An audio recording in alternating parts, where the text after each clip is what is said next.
I'm recording this. Ohio State just scored another touchdown, making it 41-10, pending the extra point.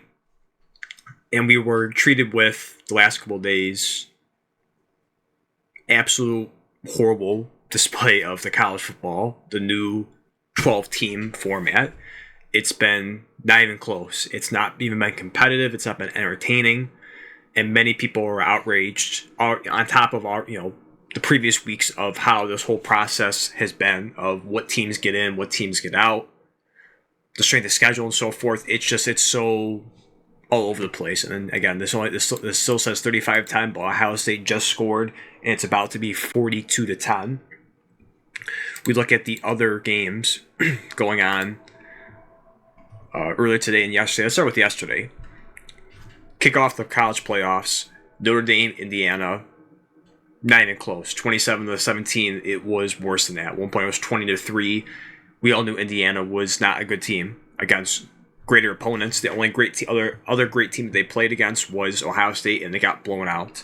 And this was on full display once again against Notre Dame. So not off to a great start to kick off the college playoffs. Maybe today would be a much better matchup.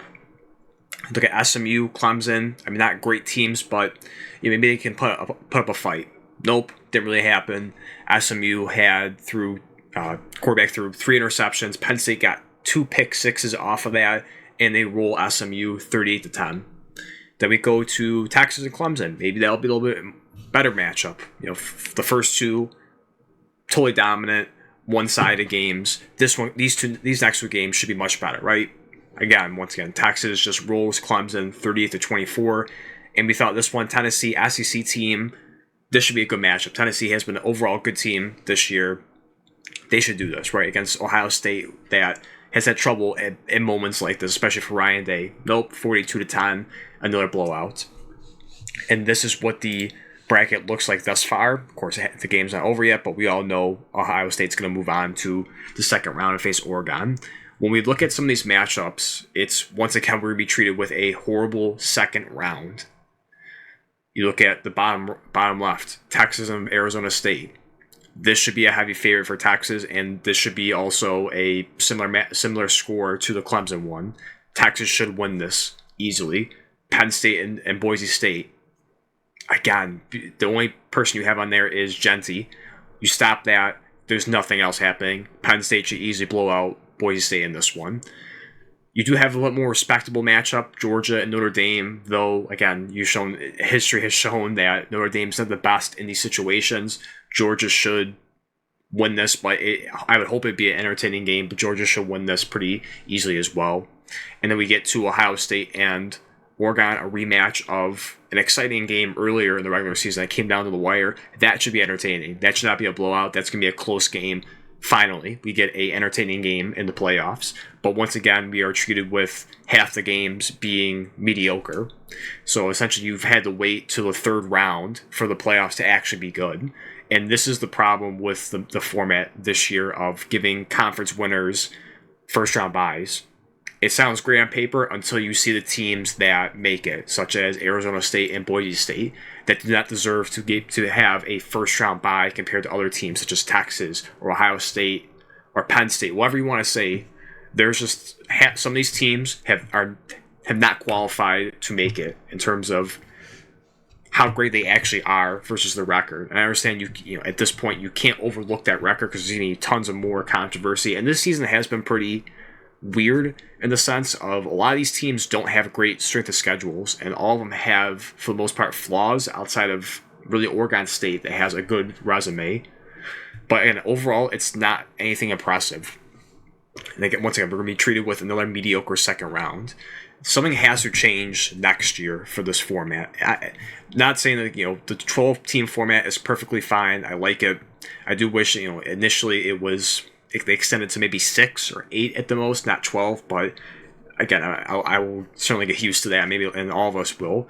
But the format of how the teams get in needs to change. And this is something I just wrote on here a few hours ago of what needs to happen. I think that would make it much better.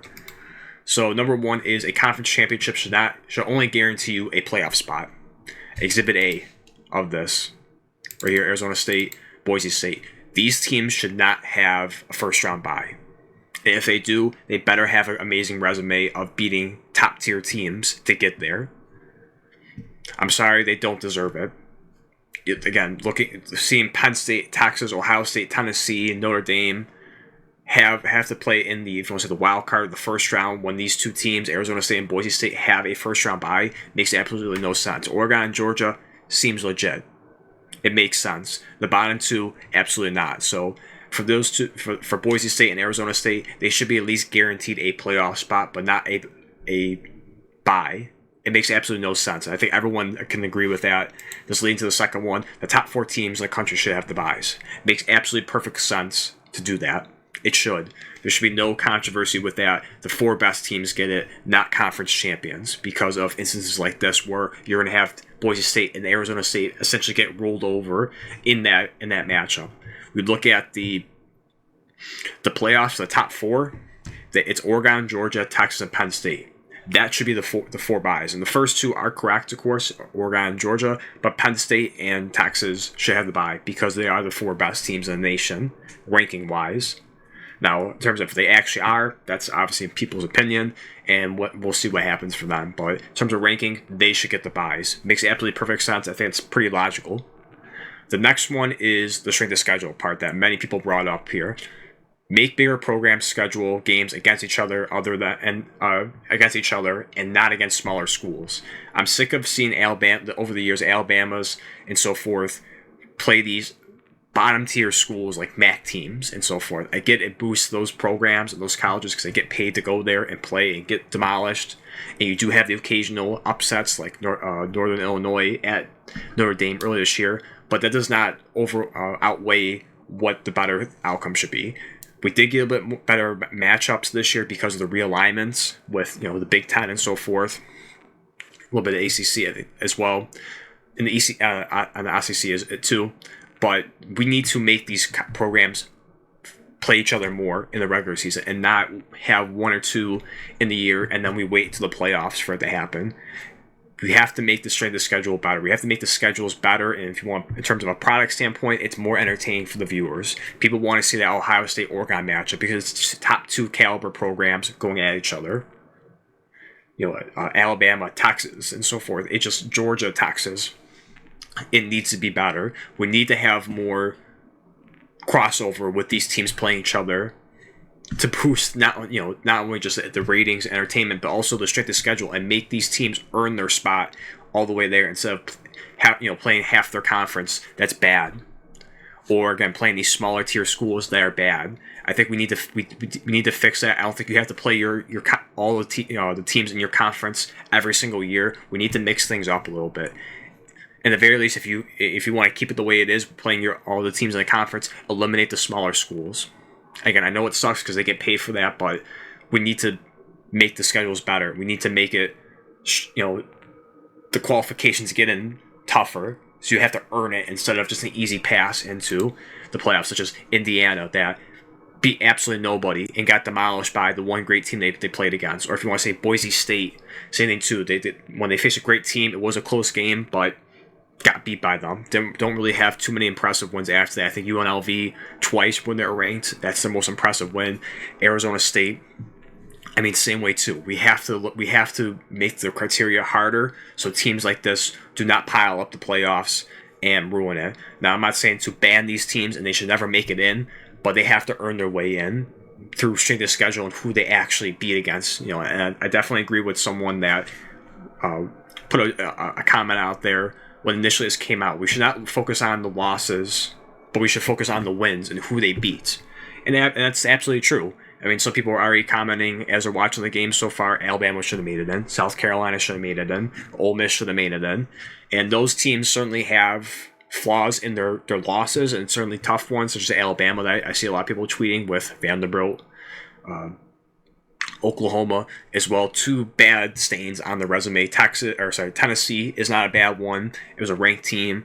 You can live with that. But the other 2 are pretty bad stains, as well as other people like Ole Miss and South Carolina through their schedules. But we need to strengthen the criteria on how to get in so we don't keep ruining this. Because if it stays the way it is for a few more years, it's going to ruin college football altogether. It's not going to make it appealing. it's an easy cakewalk for some of these teams. It is truly. I mean, you look at the right side. It's can we say it was an easier path for Georgia, regardless. I mean, you look at the teams they played, like Indiana, Notre Dame, SMU, Penn State. No, Penn State and Notre Dame are certainly top tier colleges in terms of just big programs, but they also have the stigma and also the history of not performing well in these big moments. So that's, you could argue that it's a pretty easy cakewalk for Georgia to get there to the championship, as opposed to Oregon that has to go through potentially Tennessee, Ohio State, Texas. It's a much tougher road there. So I think it needs to certainly be more balanced out. We'll see what happens, but again, I think things really need to change for the committee. My gut feeling is probably not. I'm not going on the limb saying that it probably won't change with the way things are done, but I think the committee needs to make minor tweaks to the playoff format, because I think they have something great here. They have something special if done right.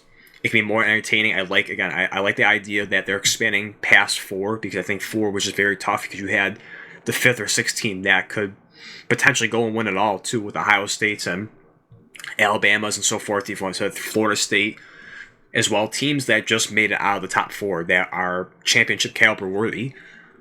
You expand to 12, and again, I think you don't want to miss out on that. And even the last couple of years of the top 4, you've got teams that sneak in that are not qualified. TCU, Cincinnati, you've had one in the past. Washington, their first go around. Michigan State.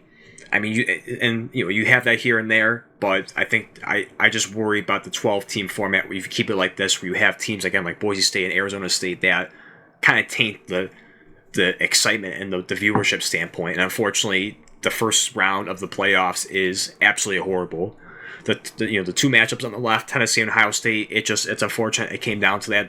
That's a really good matchup. Just unfortunately, Ohio State just rolled past Tennessee. Clemson and Texas, even though Clemson's not that amazing as it used to be when they're winning championships, they are still a respectable team. And again, I was hoping it was a little bit of a better matchup compared to the two on the right that were easily lopsided. So unfortunately, those two did not live up to the standpoint, what we thought it was, and saved the first round. But again, it's so far the first round is very, very disappointing. A lot of people are outraged, including myself. It's boring. It needs to change. Something needs to change next year. We can live with the playoffs this year. Again, the third round is going to be the real excitement for this one.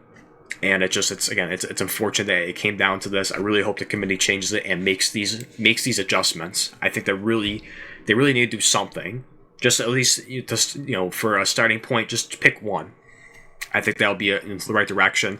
We'll see what happens, and hopefully the second round is exciting. Could be probably be wrong, but hopefully they all live up to what we think it's going to be, and we have some exciting football. But again, first round is a huge swing and a miss for the college football.